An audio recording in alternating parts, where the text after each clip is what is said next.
Welcome to the V2V Podcast Survivor Series. My name is Marcus Parrish, and today we will be looking at a facility called the Heritage Community, or also known as Heritage Schools.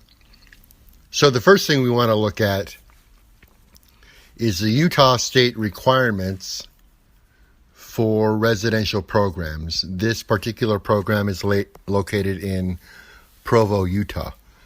Residential programs in the state of Utah are required to employ a manager who will oversee the day-to-day resident supervision and facility operations, and a CPR certified staff member must be available at all times. All staff, volunteers, and employees will be screened and given a background prior to working with the residents or within the facility.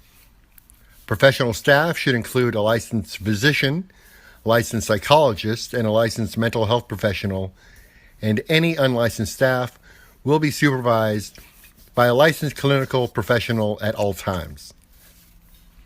All residential facilities are required to maintain a minimum ratio of 1 staff to every 4 residents at all times during the daytime. However, night staff may be reduced depending on the size of the facility. Staff in residential facilities will have a separate living space from the residents, and all male and female living quarters will be separate and supervised. A single bedroom may house up to 4 residents or 2 with disabilities, as long as each room occupant has a minimum of 60 square feet, including storage space. All residential facilities and treatment centers in Utah must be up to date on all safety and building health codes. Meals must be approved by a registered dietitian, and all facilities are required to note and accommodate the special nutritional needs or allergies of the resident consumers. All medication, hazardous chemicals, and materials must be kept in locked storage, and only qualified staff will administer, supervise, and record medication dosage and effects. Provisions must be made for adolescents to continue their current education. The curriculum must be approved by the State Office of Education, as well as nationally accredited, and all teachers must be qualified in their area of instruction. Each resident will receive an individualized treatment plan upon arrival, and it will be updated as they progress through the program. Monthly schedules will be available to both residents as well as their parents or guardians upon request.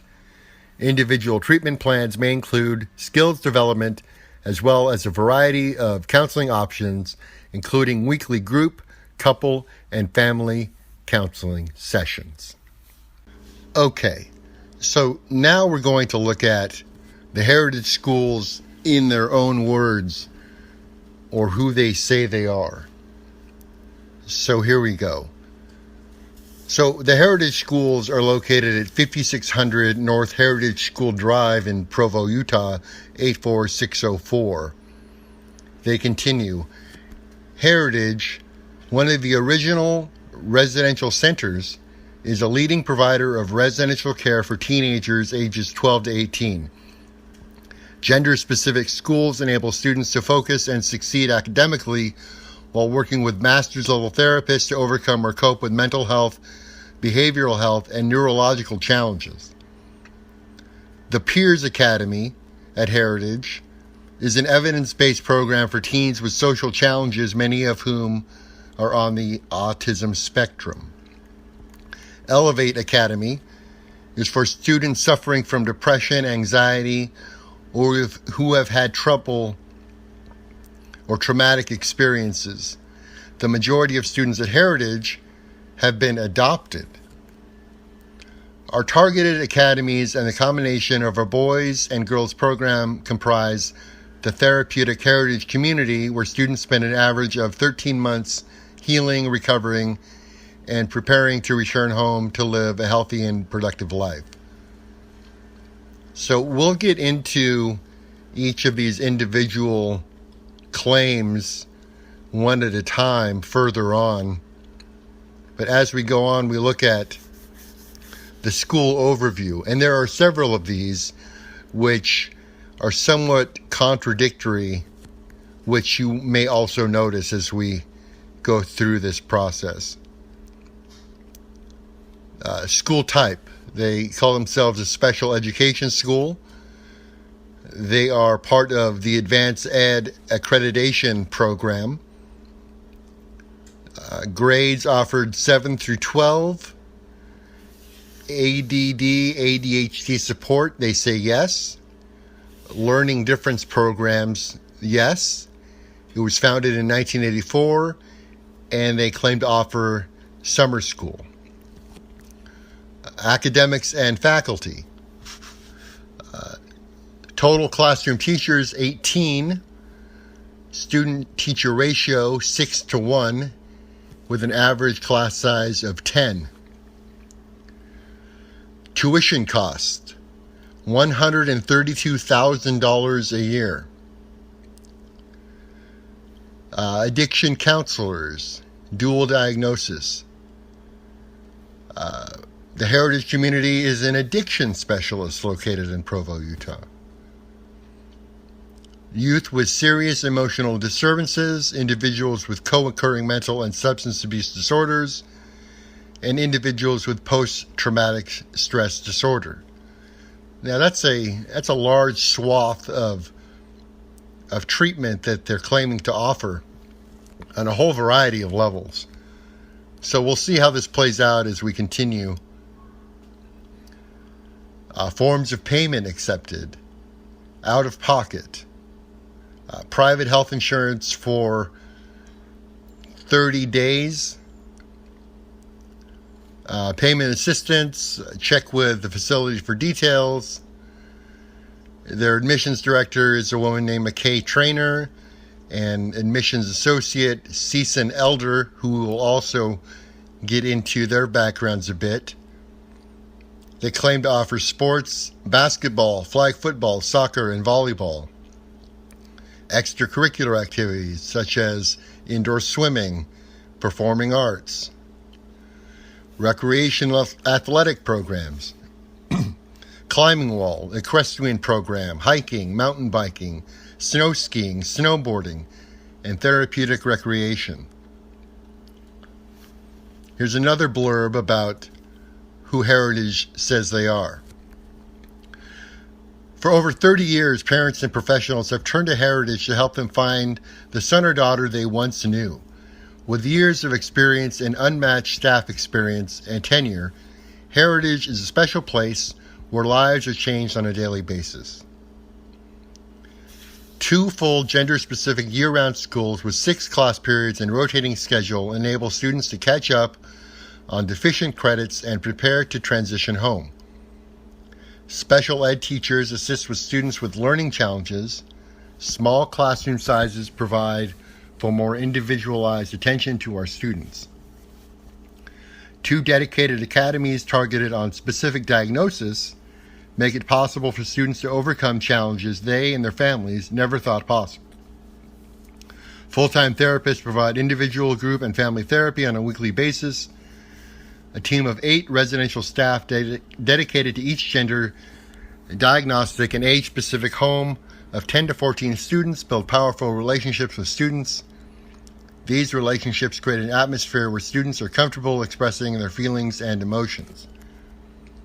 We help students find their spark with the greatest variety of on-campus activities like drama, theater, equine, athletics, rock climbing, yoga, etc.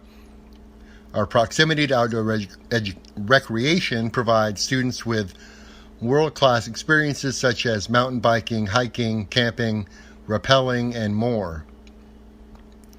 Over time, students and family dynamics change for the better. Relationships are healed, coping skills are developed, weaknesses are strengthened, and students are prepared for a healthy and productive life.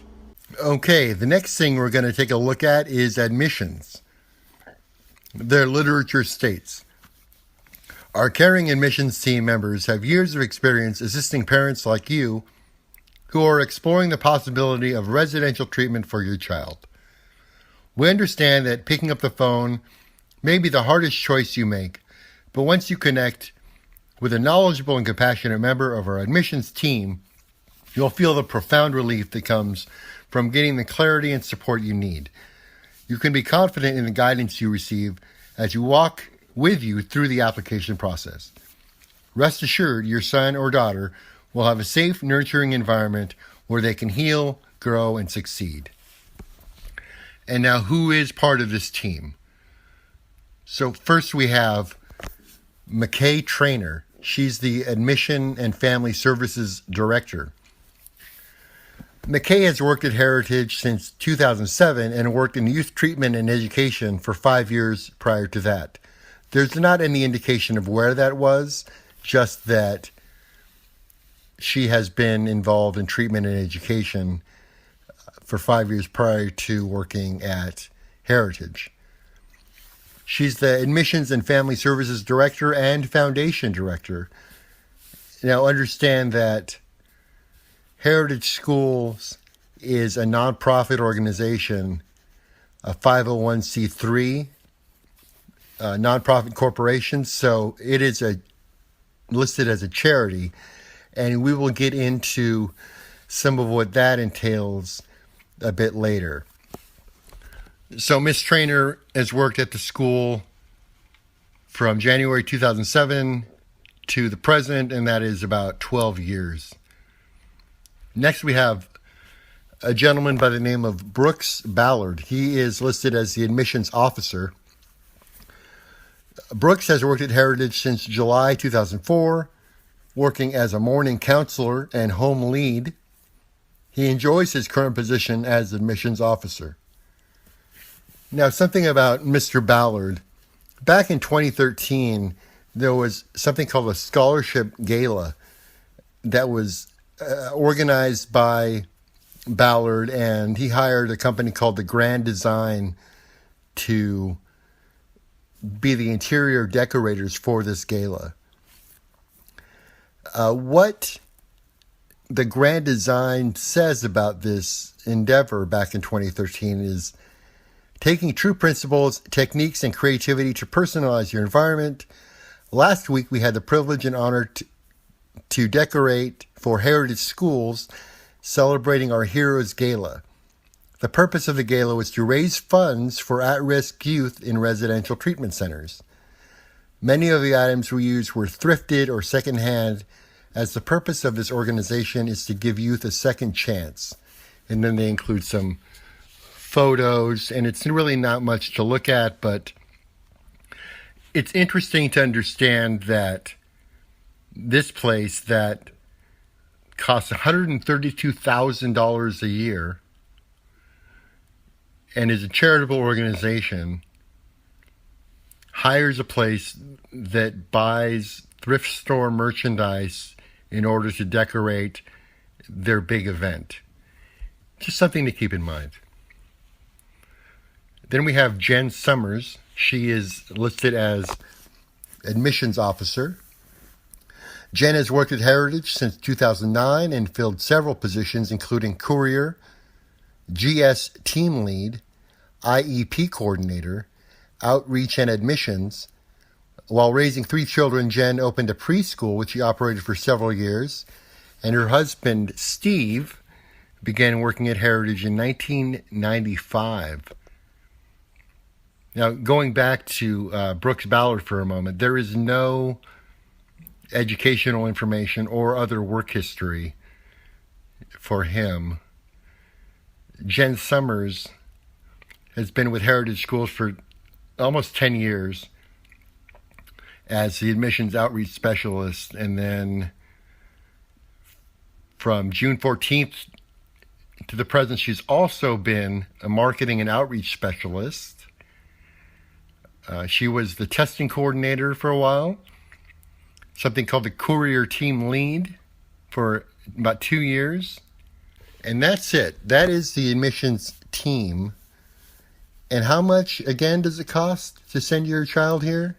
To have them shipped away to Provo, Utah, to this facility? $389 a day.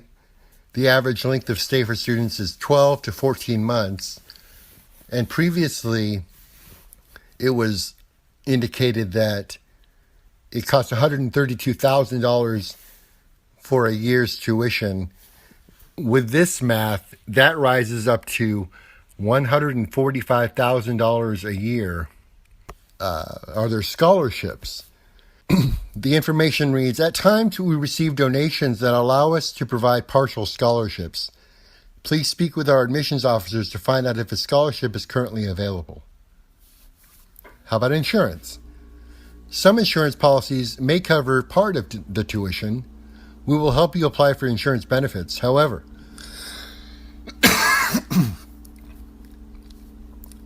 the average number of days covered is typically only around 30 days. Parents should not depend on insurance to cover tuition. Next, we're going to look at the leadership staff of Heritage Schools. First, there's Jerry Spanos, LCSW, founder and chief executive officer. Their literature states, Jerry Spanos, founder and CEO of the Heritage community, struggled as a teenager in the public school system. But despite being overwhelmed by a traumatic education-based phobia, he persevered through high school and conquered his fear of failure. Ultimately, Jerry went on to graduate with honors and get a master's degree in clinical social work.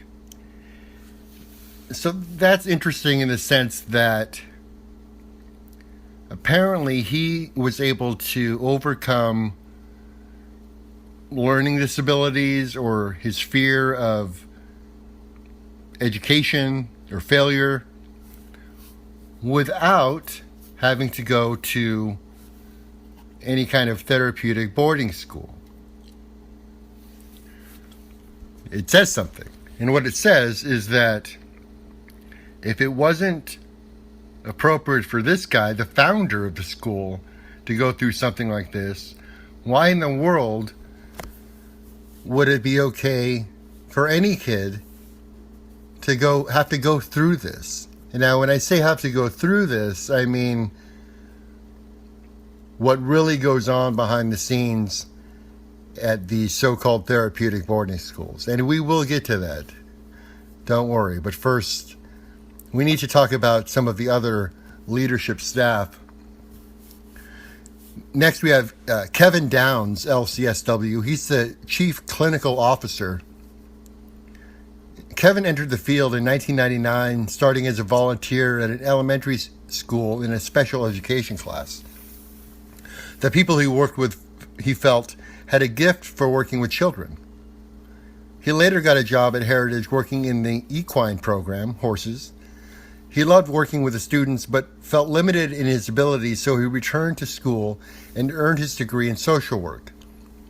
He worked at another facility for adolescents, but when an opening came at Heritage, he returned as a therapist. So let's take a look at this statement.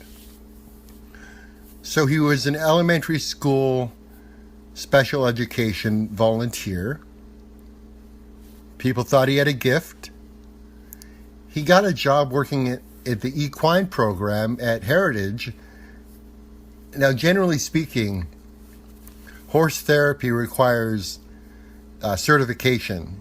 Now, I don't know if he received that certification or not. It doesn't indicate that he did, so that's something to be aware of. So he felt limited in his abilities, so he returned to school and got a social work degree.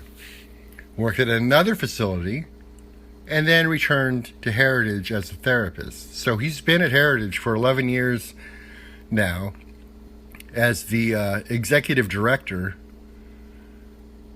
and the therapy director. He did that for 3 years, 8 months. He was also the CEO and owner of something called Successful Therapy from 2005 to 2015. So for 10 years, he had his own therapy business. And that is interesting because if you're the CEO and owner of a successful business, why would you leave that to go work for somebody else? It's an interesting question. Next, we have Kevin Curtis, who's an MBA. He's the Chief Operating Officer. Kevin joined the Heritage team in 2015 as our COO and brings substantial business experience. Kevin's work experience ranges from being an entrepreneur, having founded a successful technology company, to heading a multinational division as an executive with a Fortune 1000 company. Kevin holds an MBA from the University of Oregon and a BS degree from Arizona State University. Okay, so what is his background? He started out in 1996 as apparently a vice president at Mentor Graphics in Portland, Oregon. He did that for 3 years. That's interesting, as a young man, that he would be given the vice president title at a big graphics company. Then he became the president and CEO of a company called Global Sim for 3 years in Salt Lake City. He was co-founder and president of Hot Site Networks for 10 years and 7 months. Looks like a tech company. He worked as an adjunct faculty at the College of Business at the University of Phoenix from 2003 to 2016 for 13 years at the Utah campus. Next, we have Eugene Marshall, LCSW. He's the clinical director of the Elevate Academy. And his statement is, Eugene has worked with adolescents since 1995, beginning at Heritage as a residential staff member. Through this experience, he decided to work with students as a therapist. It was through role model therapists at Heritage that he learned that having a relationship with a student is imperative if you are to help them overcome whatever issue they are facing. Quote, if a healthy relationship is developed, then positive change can occur. Watching students at Heritage overcome serious emotional or behavioral issues is very rewarding to me as a therapist, unquote, he says. I look forward to coming to work because each day brings a different situation, some difficult, but also some very positive. Now, as the clinical director of the Elevate Academy, he is driven to help students and families progress and heal from the many adverse experiences they have endured. Now, there's no indication of where he got his master's degree, which is concerning. Next is George Ballou, LCSW. He's the clinical director of the Peers Academy. George began working at Heritage in 2006 to find out if he wanted to specialize in treating teens and families as a therapist. He says the answer was a resounding yes. He finished his bachelor's degree of psychology with a minor in business management and went on to get a master's in social work.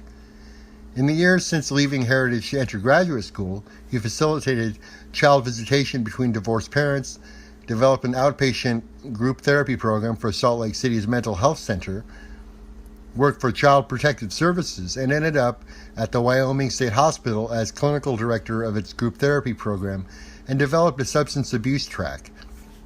He says he got a call from Heritage about a position for a therapist to focus on staff training. George says he always wanted to work at Heritage because he feels so comfortable with the relationship-based way of helping the students. There are a lot of treatment centers out there, but none of them felt like Heritage to him.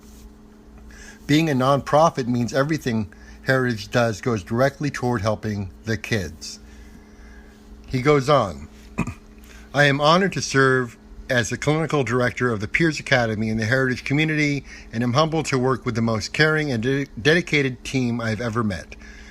Grounded in the neurobiology of trauma and neurodevelopment, we aim to develop connections, resilience, and growth by focusing on attachment and caregiving systems, elements of self-regulation, developing healthy self-identities, and watch as other executive functions and social skills develop due to new neuroplasticity. Now, he's saying several different things here, which are worth mentioning. So he's talking about trauma, but he also seems to be talking about organic brain disorders and neuroplasticity, meaning new neural pathways and the ability for the brain to make new connections based on experience and treatment. So he does, let's see. He also does not list where he went to school.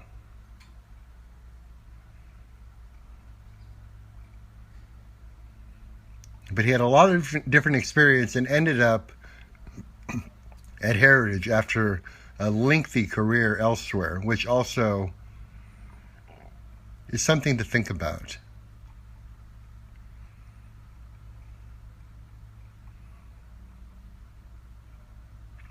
He's also the Government Relations Committee member for NATSAP, the governing body that oversees therapeutic boarding schools, which is also of some concern because you have the governing body with people that they're governing within the organization. Here it is. He does list it. He went to BYU, got his BS in clinical and developmental psychology with a minor in business management, and got his master's degree at the University of Utah. So I stand corrected. It does list where he went to school. Then we have Elena Chatterley, LCSW. She's the clinical director of the Launch Academy. Elena first worked with teens as a trail walker for a wilderness program in Arizona. She says they spent weeks living in the desert, hiking while carrying powdered food and meager possessions. She enjoyed the intense connections made with those students and enjoyed the natural consequences that spoke much louder than any, quote, therapy, unquote, could. Shortly after that, she completed a master's degree in 2005 and has been with Heritage ever since, continuing her emphasis on natural consequences and self-directed change. She's also worked in substance abuse recovery, outpatient individual and couples counseling, and outpatient children's play therapy. She has been with Heritage for 13 years, 11 months. Elena also was on a talk radio show in LA with 2 alumni students, and she was on there as their therapist, sharing their stories, what led them to treatment and what the experience was like and whether or not it helped them. Each student told their stories and described what their life is like now. That seems a little out of bounds to me, considering that therapy really is a personal, private situation. I don't know if I like that. Seems kind of coercive in a sense to get 2 students on the radio and with their therapist talking about their therapy. We'll see. So if we get into this LA Talk radio show that aired September 12th, 2016 with Elena Chatterley, the description is this. 2 of our alumni students, Elizabeth and Damon, and their therapist, Elena, will share their stories. What led them to treatment, what the experience was like for them, and did it help? Each student will tell their story and describe what their life is like now. Remember, this is in the presence of their therapist. Heritage's Elevate Academy is best for bright students with high potential who became lost in traditional academic settings. Heritage is an industry leader treating teenagers with trauma commonly manifesting as attention deficit hyperactivity, mood disorders, oppositional defiance, and substance issues. Equally unique, Heritage Peers Academy focuses on treating teenagers with social and learning disabilities, many of whom are diagnosed with autism spectrum disorder, highly functioning autism, formerly known as Asperger's syndrome, nonverbal learning disorder, attention disorder, or anxiety disorder. The Peers Academy mentors are the only residential treatment center staff certified in the Peers Social Skills Model, including the 16 areas of emphasis designed to increase confidence, gain self-awareness, and better manage emotions. And it goes on to explain how she was a trail walker for a wilderness program in Arizona, enjoyed the connections made regarding the natural consequences. Elena believes the long-term nature of heritage provides an ideal environment for genuine internal change for teenagers. They can't fake it and instead have to tap deep within themselves for change that lasts, which means so much more success for them after they leave heritage. That is yet to be seen. So what is this Peers program for adolescents? It's PEERS trademark. It's the program for the education and enrichment of relational skills. And what it is an outside course. It's a 16-week evidence-based social skills intervention for motivated adolescents in middle school or high school who are interested in learning ways to help them make and keep friends. During each group session, adolescents are taught important social skills and are given the opportunity to practice these skills in session during socialization activities, e.g. playing sports, board games, etc. So it's really kind of friendly, get together, learn how to make friends, sharing, that kind of thing. Topics of instructions are how to use appropriate conversational skills, how to choose appropriate friends, how to appropriately use electronic forms of communication, how to appropriately use humor and assess humor feedback, how to start, enter, and exit conversations between peers, how to organize successful get-togethers with friends, how to be a good sport when playing games and sports with friends, how to handle arguments and disagreements with friends and in relationships, how to handle rejection, teasing, bullying, rumors, gossip, and cyberbullying, how to change a bad reputation. What are the participation requirements? Have friendship problems. You have to be a teen in middle or high school. Teens must be interested in attending the program. Teens must agree to participate in the program voluntarily. Teens must consistently attend the program, and parents must be willing to participate. The initial intake appointment is $560 if you're using insurance. If your insurance company does not cover your program, we offer a reduced self-pay fee of $392 for the intake appointment. So this kind of goes against the program per se. This is also an outside program, but if the programs at Heritage are voluntary, as this is, then it seems it would be very difficult to enforce it. Because you really, as a teenager, have to be completely willing to do this and include parent participation. I don't see how that would go very well at a place like Heritage, which is isolated from parents and guardians. So that's definitely something else to look into. Next we have Joni Reynolds. She is the Elevate Academy principal.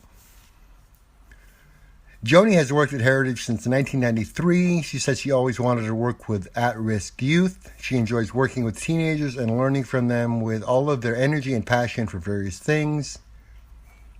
She has learned, quote, "We are always learning and growing from each other's experiences," unquote.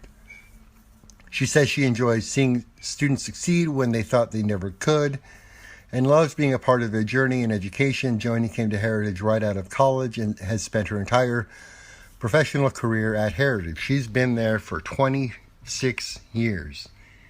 She has a bachelor's degree in psychology and secondary education.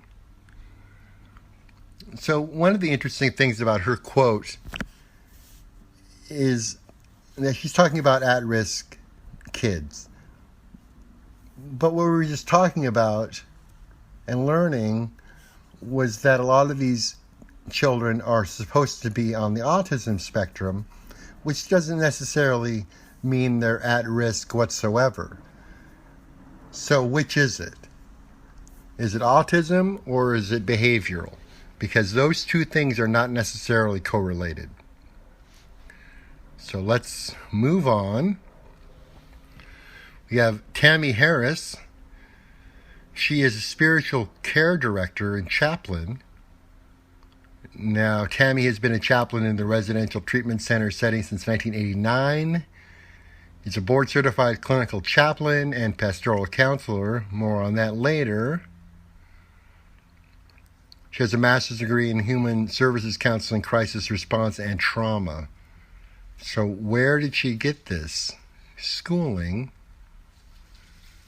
Oh, at Liberty University. You should look up Liberty University to get some more information. And Provo Canyon School, that's where she did her pastoral counseling and conducting of interfaith worship services. For 14 years, she was a chaplain there. Okay.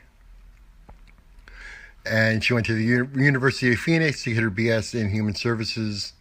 Also not the most reputable school for any kind of thing like that. It's more of a business college, but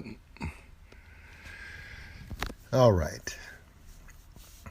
Next we have Dr. Kelly Wozniak, who is a nurse practitioner for 15 years. She's worked in the mental health and family medicine, graduated with a doctor of nursing practice with an emphasis on mental health in the last 3 years. So Dr. Kelly Wozniak is a doctor nurse. She works now at Bristol Health. She's the owner and nurse practitioner from May 2015 to present for almost 4 years. She's the owner of Bristol Health, a clinic where we do mental health medication management in Orem, Utah. The medical director at Workwell Clinics from 2014 to the present. She's the owner of Workwell Clinics. She sets up on-site medical clinics for companies. The medical director at Kelly Wozniak, Inc. from 2010 to the present for 8 years. Medical director of Mountain Country Foods Clinic in Spanish Fork, Utah, an on-site medical clinic for Mountain Country Foods. She's a nurse practitioner. She was from 2004 to 2010 for 6 years at Central Utah Clinic. Nurse practitioner. Several different places as a nurse practitioner. And she has a genetic disease, cleidocranial dysplasia. It's very rare, 1 in a million genetic disorder. It's often seen in, frankly, in cases of inbreeding. Next we have Sherry Archer, RN. She is the medical director. Sherry entered the nursing field in 1990. Her desire to work with adolescents began when she saw the challenges they were facing and how they needed caring and compassionate help to overcome them. Sherry understands that it is important to refrain from labeling a child with a diagnosis. Now, that seems way out of bounds. As a medical director, as a nurse, refrain from labeling a child with a diagnosis. Well, how the heck are you going to understand what the child is going through without a diagnosis? There is absolutely no information on her schooling, on her work history, and judging from that statement that she thinks that it's important to refrain from labeling a child with a diagnosis makes me very wary of what it is that Sherry Archer, RN, is doing as a medical director of this place. No doctors, by the way. You have a doctor, nurse, that doesn't exactly count. Okay, we've got Rachel Luce, business development specialist. Rachel worked at Heritage for 13 years before becoming a business development specialist in 2016. No further information. Ian Peterson, business development director at Elevate Academy. Mr. Peterson began working at Heritage in January of 2008. During his last semester of undergraduate school, after years of feeling nudged towards work with teenagers, I decided that I had better try it out before jumping into my business career. So it looks like this guy was going into business, but someone said you should work with teens, and there is no information regarding his background. Then we have, finally, Neil Wallace, Business Development Director at Peers Academy. Neil has been a part of the Heritage team since 2017 as the business development partner specifically over the Peers Academy. He started working in direct care with youth in 2010.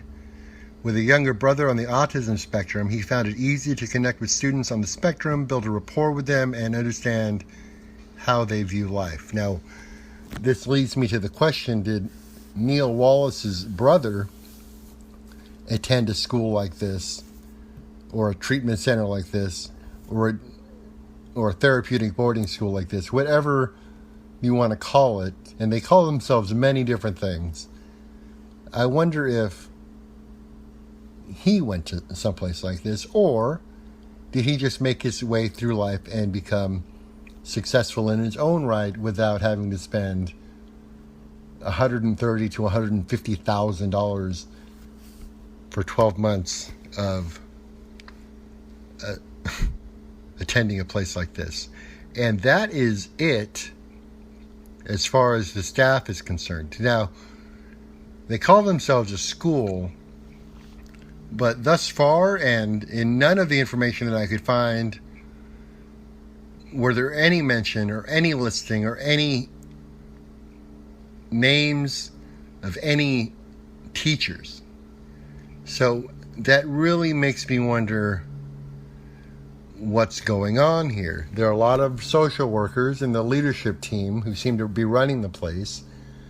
There are admissions staff. There are business development people. But in no place on any of their literature, on their websites, is there any mention of any qualified teachers. Also, by state law, there should be a physician who works for this place on site, which there is not. So far, Heritage Academy is not really living up to their claims at all. And next we're going to get into kind of what they say they do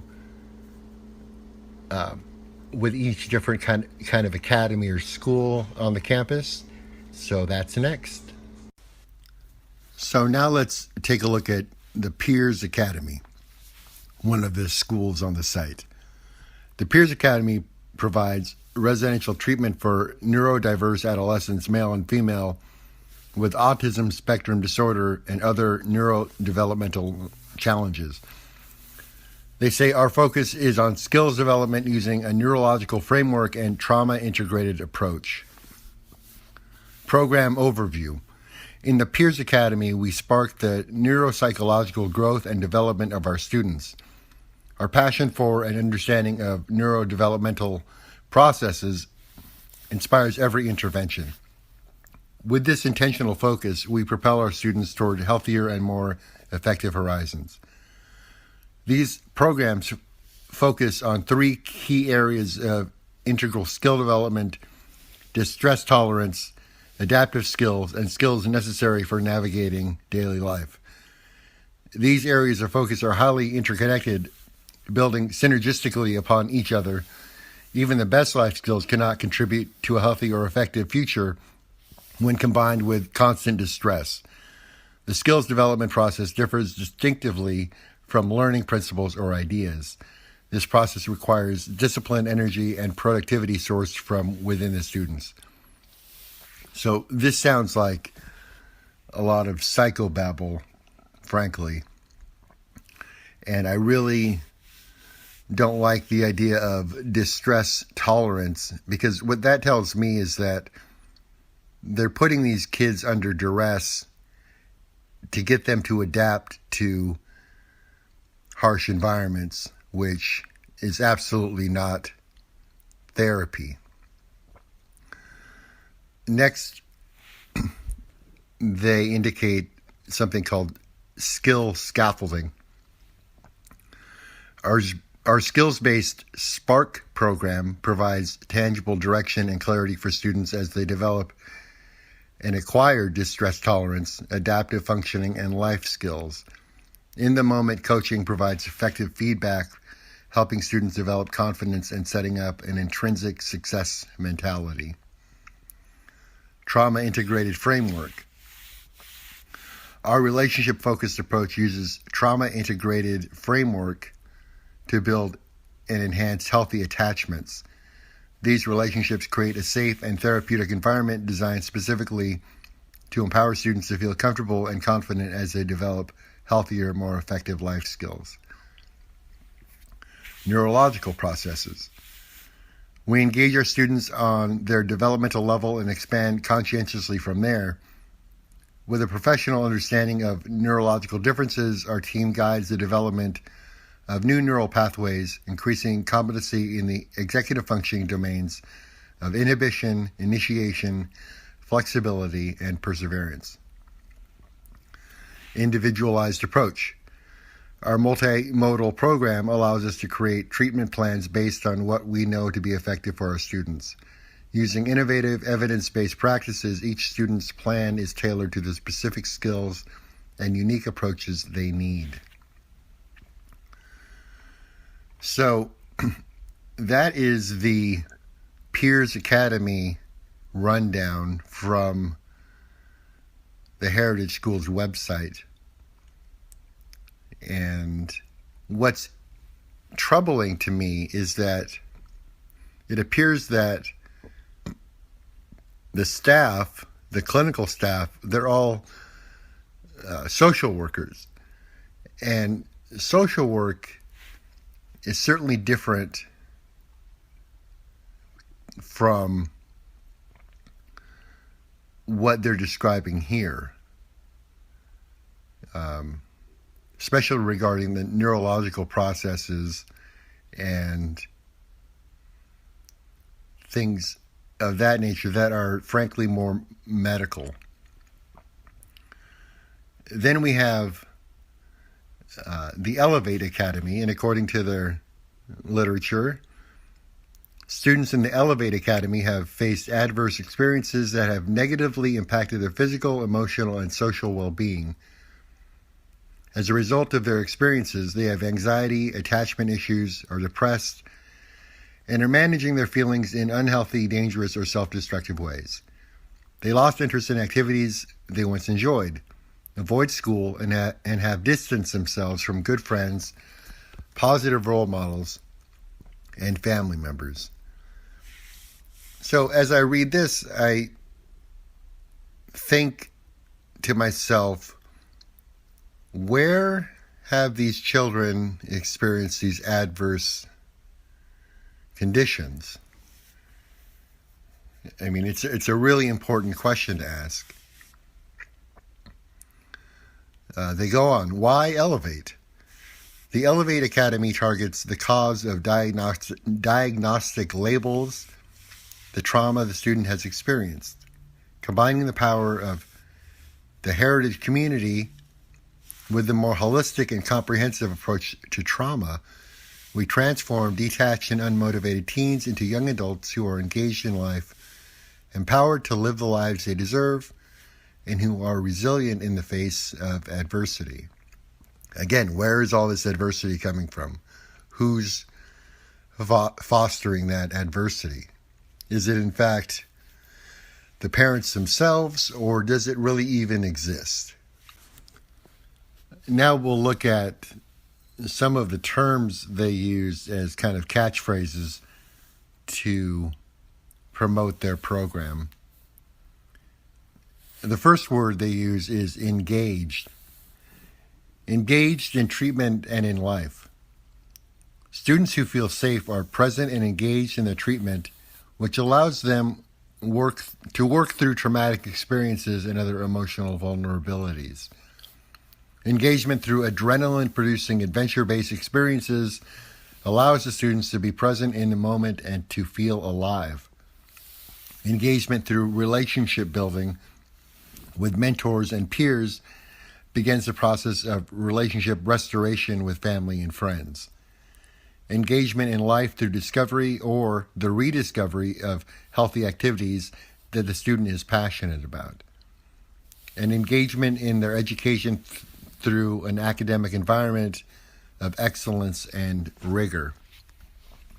So if we go through these phrases, engaged in treatment and life, well, they are certainly engaged in life, right? These kids, they're definitely doing things. It may not be what some people want them to do, but they are definitely present. Feeling safe. Well, did they not feel safe before? That's something to look at. Why wouldn't they feel safe? Adrenaline-producing adventures. Well, we'll have to look into that a bit more. Relationship building with mentors and peers. Essentially, they're saying that these kids don't really have friends, which I think is probably far from the truth. Engagement in life through discovery or the rediscovery of healthy activities that the student is passionate about. I don't know what that has anything to do with therapy. If they're trying to get kids to be passionate about things, that probably isn't going to work out too well, because we're all individuals and are passionate about what we're passionate about, and no one's going to change that. And finally, engagement in their education. They describe it as an academic environment of excellence and rigor, and that remains to be seen. The next word they use is empowered. They're empowered to live the lives they deserve. The empowering process takes place when a student understands their unique ecosystem and views themselves as competent and capable of setting and accomplishing goals. Empowerment through intentional design treatment challenges. Empowerment, individual growth, and heightened self-esteem by using strength-based approach. Empowerment by learning skills to set boundaries, advocate for self-nurture, supportive healthy relationships. Empowerment by facilitating an understanding of student choice and opportunities for students to select courses of actions from options. So when we go back and look at this, empowered to live the life they deserve. What does that even mean? A student understands their unique ecosystem and views themselves as competent and capable of setting and accomplishing goals. Is that really the problem? Goal setting? Because that's something that can be accomplished without having to spend $10,000 to $15,000 a month on a boarding school, certainly. Intentional design treatment challenges. I don't know what a treatment challenge is. Strength-based approach. Not sure what that means either. More mumbo-jumbo. Skills to set boundaries, advocate for self-nurture, and support of healthy relationships. Sure, we all need friends and family, and apparently these kids have friends and family who sent them here. So that doesn't make a lot of sense either. And lastly, an empowerment by facilitating an understanding of student choices and opportunities for students to select courses of action. Well, these kids obviously have selected courses of actions on their own with help from their friends and family. We all set courses of actions in our lives. And the last word they use to describe themselves is resilient. Resilient and determined to bounce back from past and future hardships. You can't really bounce back from a future hardship. It hasn't happened yet. And what hardship are we speaking of? Resilient students exhibit toughness and have the ability to bounce back during and after hardship. Well, that we just said again. Those who possess resiliency adapt as needed in the face of adversity and quickly return to a healthy level of functioning. So that again leads to the question, what's going on here regarding this whole resiliency question? They're trying to toughen up the kids in some fashion. And finally, the last academy or phase in this school is called launch. And the text reads, what comes next? Launch is a short-term program that helps you create your life. Leaving a structured setting means the world is wide open, and launch is here to help you find your direction and start on your path to a successful life. The literature states, launch staff engage students in exploring options and developing purpose and direction, launching them on a path toward successful adulthood. Launch students weather real-life challenges in a supportive environment, increasing their ability to manage future setbacks on their own. Launch students emerge with a stronger identity after purposeful interaction within the community through schooling, hobbies, employment, technology, and more. Launch students weather real-life challenges. Got that. Launch clinical and psychiatric services provide therapeutic support to ensure that gains are achieved for lifelong success. And the launch staff is Elaine Chatterley. We heard about her already, LCSW. And she has been working in a therapeutic environment since 2002. Claims to have a passion for helping students and their families find a, quote, normal level of dysfunction to sustain and maintain in real life. It wasn't until college that Elena realized the degree for professional listener and helper, aka therapist, existed, which he pursued with full steam without looking back. Due to the roots from Elena's first therapeutic job as a field staff in a wilderness program, she continues to emphasize the natural consequences and client-driven treatment.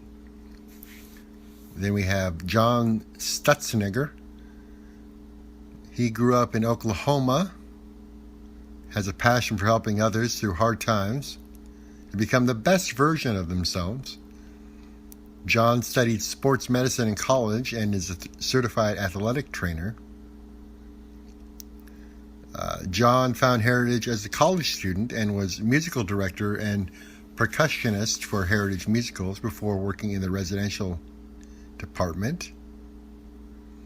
One of John's greatest honors was being a part of the team that developed Launch. It doesn't seem that John has really the background for this, sports medicine and an athletic trainer. It doesn't really match up with what they say this is all about. Then we have Stuart Gustafson. He's also a social worker. He's a clinical therapist who enjoys having a good laugh with the students. He finds the humor in life and wants people to learn to laugh. He dealt with his own academic challenges and severe learning disabilities. Stuart was able to put a lot of hard work into achieving both a bachelor's and master's degree in social work at BYU. Stuart's personal experiences helped him understand the complex challenges his students face. He has spent his long career working with persons, mostly teenagers, who struggle with anger, impulse control, addictions, and a myriad of psychological difficulties. During his 11 years at Heritage, Stuart was instrumental in helping build a program serving individuals on the autism spectrum. I don't see really any experience that would serve, again, the purpose of this launch program. And there's something interesting in his statement that he had severe learning disabilities of his own, But for some reason, apparently, he was able to put a lot of hard work into it and achieved without having to go through a place like this. And yet, he's working and advocating for heritage schools, which he and the founder both claim to have learning disabilities and struggles. They certainly didn't go to a therapeutic boarding school such as this. We've got Anna Pond. Anna enjoyed working as an EMT on the ambulances in northern Colorado before earning her degree in recreation management. So that's her background. Then we have Shaylin Worthen, who was a social worker. She has a bachelor's in social work. John Howard. It says John Howard is relatively new to Launch, but has worked in residential treatment since 2002. That's all that it says about him. No background, no education. Jordan Moyes. Jordan was born and raised in Scottsdale, Arizona. He is currently attending Utah Valley University studying marketing, which doesn't really also seem to apply. Then we have Tyler Young. Tyler worked at the Heritage community for a number of years before enthusiastically joining his talents to Launch. He is well known on the Heritage campus as an attentive listener and encouraging mentor. His natural, cheerful temperament and patience are the qualities he relies on the most in building good relationships with all students. It looks like he is pursuing a pre-counseling degree, whatever that means. And he's on a path to apparently becoming a marriage and family therapist. So that is the Launch staff. We'll leave the question of their qualifications up to you for further research, but it really doesn't appear that they are who they say they are. So there are admissions qualifications to get into this final program at Heritage. You need to be between 16 and 17 years, 10 months at admission, so just a couple years before 18. They require a strong desire to be sober from substances and past problem behaviors, consistent in independent ability to wake up on time, maintain personal hygiene, and follow simple instructions, consistent emotions and behavior at a level where minimal crisis intervention is required, free from suicidal ideation, self-harm, physical aggression toward others, or running away for the past 6 months, a desire for Launch help and agrees to engage for 4+ months, and financial ability. Launch services include psychiatric care, individual, family, and group therapy, 24-hour life coaching and support, and room and board. Transportation is provided when needed. Daily rates start at $260. So this is aside from the cost that you'd be paying to go to the other Heritage Academies. This is additional money that you'd be putting out for what sounds like very highly supported life. You would think, or I would think, that if this therapy was real and accurate, that this wouldn't be necessary whatsoever, because it leads to the question, what is really going on at the Piers and the Elevate Academies if Launch needs to be so heavily structured? Like, what's really going on? Again, that question arises. Thank you for listening to the V2V Podcast Survivor Series, the Heritage Community. Please stay tuned for part 2 when we get into some student testimonials and a bit of the financial information about this organization. And as always, thanks for watching.